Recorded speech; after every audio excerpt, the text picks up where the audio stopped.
when the Prince transformation happened in Disney's Beauty and the Beast, were you kind of like, I think I'm more into him as the Beast?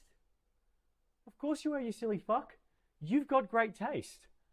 That is basically the premise of the 2024 horror rom-com Your Monster. Now, it is December, which means streaming services are being inundated with film after film of white people with beige personalities finding love over the festive season. Not me. This year, I'm telling that Hallmark shit to hit the fucking road.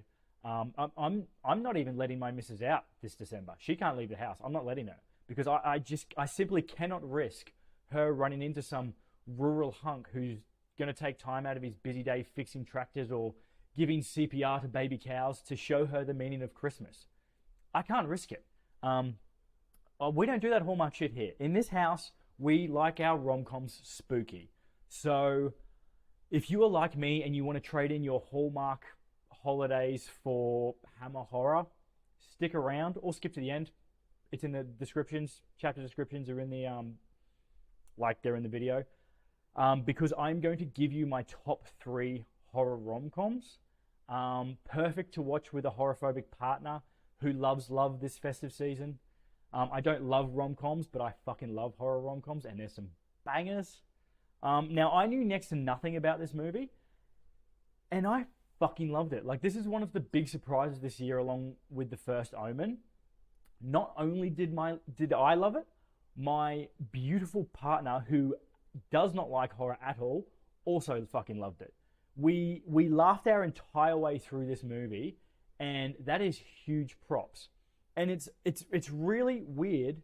We don't like. I had heard nothing about this film because the lead is Melissa Barrera, who, you know, she's recently been the lead in the last 2 Scream movies. She was in Abigail. Like, she's become a bit of a horror icon. And she's in this, and it's not being promoted anywhere that I can see, and it's a shame because it's fucking great. It's just a silly fun time, and it has a batshit ending. In fact, I think part of the reason I love this movie so much is that it has the sort of ending that I wished The Substance had. Maybe not the exact ending, but like the style of ending that I wish The Substance had. It's funny, it's gory, it's incredibly sweet and sour, which is exactly what I want if I'm going to watch a rom-com. It's everything. It's everything I want in a rom-com. I highly recommend it. Your Monster follows recent cancer survivor and struggling actress Laura. We meet her at a low point. Her sleazy playwright boyfriend at the time, Jacob, unfortunate naming, has decided that the stress of her illness is too much, and he's decided to call it quits on their relationship. Bastard behavior. And he, not only that, he seems to have reneged on the fact that he's no longer going to give her the lead in a play that he's written that she helped develop. All this emotional strain takes a toll on Laura, and she moves back home to her late mother's house and is basically haunting the fucking place like a mopey, cake-eating ghost, just fucking crying everywhere. Real moaning Myrtle energy from Laura. It is here that she meets the monster. And I'm talking, when I mean monster, I mean hiding in your closet, hiding under the bed, that sort of monster. He basically tells her, you've got 2 weeks to get the fuck out or I'm going to rip your throat out. Cute. But despite those threats, we sort of get to see them blossom into a valuable friendship for both of them. And we get to laugh, cry, work out anatomical logistics along the way of this entire fucking movie, and it's just a fucking hoot. Now, like I said, this movie fucking rules. Like, it is so lighthearted. It is such silly fun. Both Melissa Barrera and Tom Dewey as the monster absolutely owned their parts. They have real, comedy theater group good comedy theater group, like, chemistry. It felt like I was watching something like 10 Things I Hate About You or The Big Sick, but set in the Universal Monster universe. Yes, it's a bit cheesy. Yes, it's a bit silly, but it is 100% intentional. Like the Addams Family sort of sends up family sitcoms, this movie sends up rom-coms. It hits all the same fucking beats. It hits all the same stuff, but it's just got the unwholesome, gory theming around it, and it's really fucking good. It works really well. This is Caroline Lindy's first like feature as a director and writer, and she wrote the absolute fucking hell out of this. Apparently, it took like 7 years to make, which I'm so glad it got made. Take more chances on these films, goddamn, because this is a good one. I just believe the chemistry. I believe the chemistry of everyone. I bet you this was so fucking fun to make. Everyone looks like they're having a good time, and most importantly, it's funny. It's actually funny. Good comedies are few and far between these days, and I don't really know why that is. I have a few theories, but when you get a good comedy, fucking hold on to it, and I'm so fucking grateful for this one because it absolutely nailed the comedy. I enjoyed the absolute hell out of this one. I just loved it.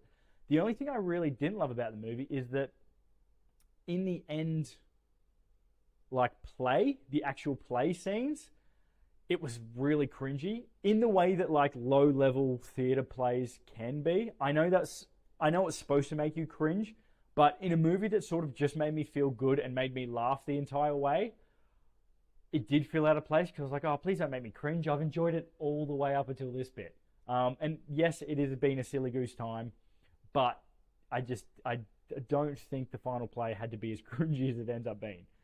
That being said, if you like rom-coms or you have a partner that does and is horror-phobic, this is a good Venn diagram of like horror and horror-phobic. You can meet in the center of this Venn diagram. It's fucking perfect for that. The soundtrack is great. It's super cozy. It's just entertaining as hell, and it's got a really satisfying ending. I recommend watching this if you or your partner love rom-coms or horror comedies. Once again, it nails that. If you love silly horror movies, once again, the horror in this is a bit over the top and it's a bit silly. It's great though. If you want a nice palate cleanser from movies that are probably called shit like Seasons Meetings and fucking Noel and Noel or whatever the fucking slop Christmas streaming services are serving up to you, if you want to break from that shit, chuck your monster on. I don't recommend watching this if you want a total scare fest. Once again, it's a comedy. If you hate musically tinged horror, there are a few singing bits in it. It's about a musical being developed, so you will hear a bit of singing and music and all that sort of shit. But it does the behind the scenes stuff really well. Like you can feel the tension between like lead characters and understudies and all that. It's quite good. If your name is Jacob, just be warned going in. There's a lot of like angry screaming at someone named Jacob in this. Can be quite. I kept feeling like I was getting in trouble. I was like, oh fuck. So be aware going in. Now, if you want more rom-coms with a spooky slant, check out 2014 film Spring. It's directed by two of my favorite directors in horror ever, Benson and Moorhead. They've made some really fantastic cosmic horror in Resolution and The Endless. They decided to make like a saucy European romance story in Spring. It's about this guy called Evan who travels to Italy on a whim and meets a beautiful woman named Louise. They start to spend more time together, and Evan starts to notice these little clues that Louise might be more sinister than she lets on. It's sexy. It's got great body horror. It's a bit like if American Werewolf in London had a baby with When in Rome. Like that. I know that's weird, but that's sort of the vibe. It's really good. I fucking love Spring. Second recommendation, like who doesn't love sexy vampires? We all love sexy vampires. No, I'm not talking Twilight vampires. I'm talking like grungy, brooding, rock star vampires. Only Lovers Left Alive, which is my second film on this list, stars my two of my favorite beautiful people on earth, Tom Hiddleston and Tilda Swinton. Yes, Tilly Swinton. Horror icon Tilly Swinton. If you've been following this channel at all, you know I love Tilda Swinton. I just adore her. They play vampires called Adam and Eve. They have been in love for many centuries and have currently decided to settle in Detroit so that Adam can live out his sort of like grungy, mopey, fucking broody, gothic dreams. Out of nowhere, Eve's younger sister rocks up, and all hell breaks loose because she's unpredictable and, even worse, uncontrollable. This is by far the sexiest film on this list. It's one of the sexiest films of all time, frankly, for me, especially one of the sexiest horror movies of all time. The movie is, it's dark, it's brooding, and it's just cool as fuck. Like, this is a movie that makes you go, oh, I want to be these people. You know, like, Eve's just so fucking cool in this. Tilda Swinton's character is so cool in this.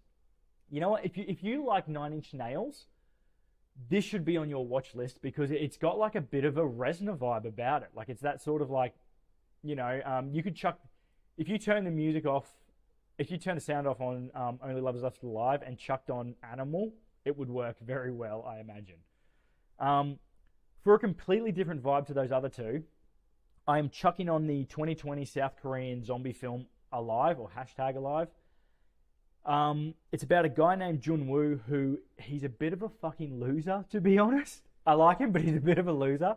And he just so happens to be lazing about in his apartment when the zombie apocalypse hits. He's not, like, he has almost no survival skills, and his supplies start to dwindle. And he starts to think that, fuck it, maybe I'll just end it all. Everyone's dead. I'm just gonna take myself out before I turn into a zombie. And just before he does that, he spots a stranger across the way called Kim Yu-bin. They start to like talk through walkie-talkie and sort of develop a plan to escape the city together. And I just love this movie. I really love this movie. It has something for everyone. Like, there's a cute, like, budding romance story. The zombies are scary as hell. It's got these heart-pumping action sequences and escape sequences. Like, Korean horror, man, it just fucking slaps. And this is one hell of a zombie film. It's also got one of the most satisfying endings of any zombie film ever. And it's just a fucking solid film. Even if you don't like zombies, I'm telling you, it's about the people. It's about the people. Alive is so fucking good. Definitely give it a crack. That's it. Let me know if you've seen your monster or any of the films on my horror rom-com list. If you've got your own, fucking let me know in the comments. Let me know. I love horror rom-coms. I know there'll be some people going out to bat for probably Bram Stoker's Dracula and stuff like that in the comments. I do love those, but I thought most people have probably seen them. But yeah, let me know. I know different strokes for different folks. Let me know what your horror rom-com or even your sexiest horror film of all time is. Let me know. I'm interested. Sometimes people come up with some, they're like, oh, I really think Martyrs is hot. And I'm like, what the fuck is wrong with you? Also, I'm going to be doing my top 10 of 2024 end of year list. So if you've got any recommendations for that you think I might have missed, let me know. I've got a post in the community tab. I sort of want to see as much as I can before I make that list so that I've actually got a good gauge on what the fuck's been released this year. Otherwise, like, subscribe, do all that YouTube fucking jazz that everyone else asks you to do. And hopefully I'll see you next week for another review. Peace.